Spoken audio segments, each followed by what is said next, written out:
የጥቅምት መስክ ነኝ ከበውቀት ስዩም። ሰው ለሰው ይፈርዳል ልብን ዘልቆ ሳያይ፣ ላልቃሽ እያዘነ በፈካ ገጽ ውስጥ ያደፈጠን ስቃይ ማን ነው የመዘነው?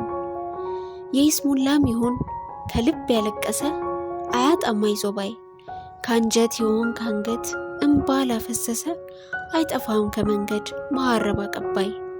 ይብላኝ ላሳሳች ፊት አጽናኝ ለማይጋብስ አንዳን ሐዘን አለ ከላይ ተሰውሮ ልብ የሚበዘብስ።